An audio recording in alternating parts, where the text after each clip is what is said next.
ఇతర దేశాల్లో మనం చూసినట్లయితే పిల్లలందరికీ ఎడ్యుకేషన్ ఫ్రీ. మన దేశంలో కూడా ఉంది, రాజ్యాంగంలో చెబుతుంది 14 సంవత్సరాల వరకు ప్రతి పిల్లవాడికి ఉచిత విద్య అనేటువంటిది చెబుతుంది.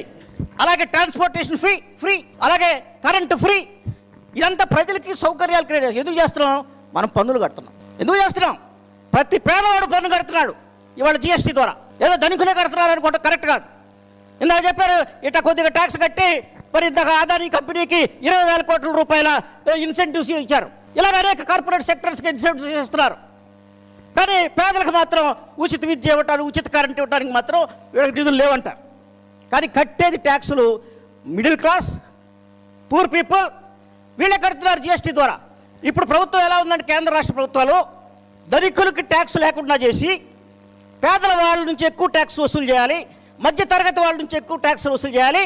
కాబట్టి ఆ ట్యాక్సుల ద్వారా వాళ్ళు మన దగ్గర ట్యాక్స్ వసూలు చేసి మనకు 41% ఇస్తారటండి. మన రాష్ట్రం నుంచి ట్యాక్సులు వసూలు చేసి మనకు 41% ఇస్తారు. అంటే ప్రతి రాష్ట్రం ఈ 41% మనకు కాదు, 41% మొత్తం దేశంలో ఉన్న రాష్ట్రాలకి. మళ్ళీ దీన్ని పంచితే మనకు వచ్చేది 4%. కాబట్టి ఈ రకమైనటువంటి పన్నుల విధానం వల్ల ప్రజలు నష్టపోతున్నారు. కట్టిన పన్నులకు సరైన సౌకర్యాలు రావటం లేదు. రోడ్లు లేవు, డ్రైనేజీలు లేవు, కరెంటు లేదు, మంచినీటి సౌకర్యం లేదు.